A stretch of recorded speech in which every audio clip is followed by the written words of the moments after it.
देखिए, एलजी कार्यालय लगातार झूठ बोल रहा है। ऐसा होना नहीं चाहिए, मगर ये बड़ा दुर्भाग्यपूर्ण है।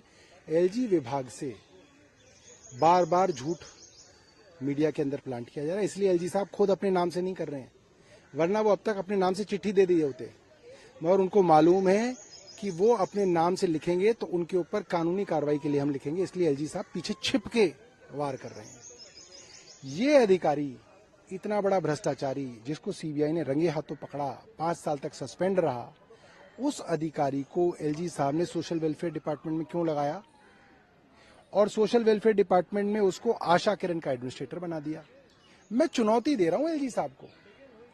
एलजी साहब वो फाइल दिखा दें कि मंत्री ने इसको अपॉइंट किया था। फाइल दिखाएं ना एलजी साहब, सारी फाइलें तो दिखाते हैं, दिखाएं इस फाइल को।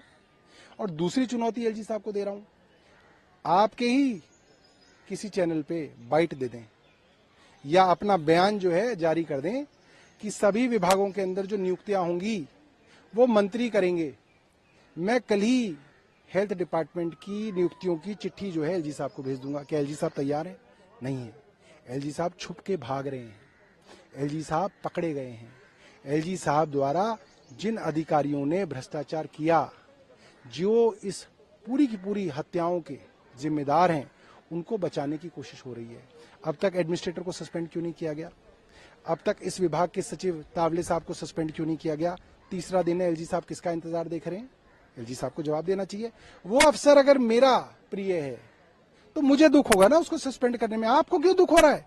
इसका मतलब वो अफसर आपके प्रिय हैं, आपके करीबी हैं, इसलिए आप कार्रवाई नहीं कर रहे। आपकी विधानसभा क्या कार्रवाई होगी? देखिए, समिति ने वहां पे कई लोगों के बयान वीडियो पे रिकॉर्ड किए हैं और जहां तक मुझे पता चला है, उन बयानों में जो वहां के एडमिनिस्ट्रेटर हैं उनके विषय में कई लोगों ने बोला है, वहां के ऑफिशियल्स ने भी उनके विषय में बोला है कि यहाँ पे बड़े लेवल पे भ्रष्टाचार चल रहा था और कमेटी अपनी सिफारिश देगी। एक अंतिम सवाल, अभी पंजाब जो ओलंपिक्स की अनुमति नहीं दी, पंजाब के विधानसभा के स्पीकर ने लेकर सवाल खड़े किए। उन्होंने कहा कि अन्य जो राज्य हैं, चाहे उत्तर प्रदेश हो या कई भी अन्य राज्य, वहाँ पे खेल के लिए कितने फंड देती है सरकार, केंद्र सरकार गुजरात के अन्य राज्यों को, लेकिन पंजाब को भी नहीं मिलता।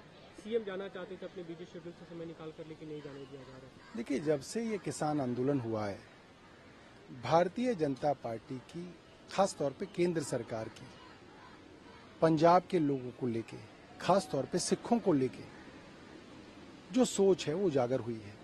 भारतीय जनता पार्टी के नेताओं ने लगातार सिखों को उग्रवादी कहा, खालिस्तानी कहा, और आज देश में इकलौता सिख मुख्यमंत्री अपने देश के प्लेयरों को बढ़ावा देने के लिए पेरिस जाना चाहता है, ओलंपिक्स में जाना चाहता है, उसको रोका जा रहा है। ये बहुत शर्म की बात है। ये एक सिख विरोधी मानसिकता को दर्शाता है और पंजाब जैसे सेंसिटिव राज्य में इस तरीके की केंद्र की पॉलिसी की वजह से लोगों के मन में काफी गुस्सा है।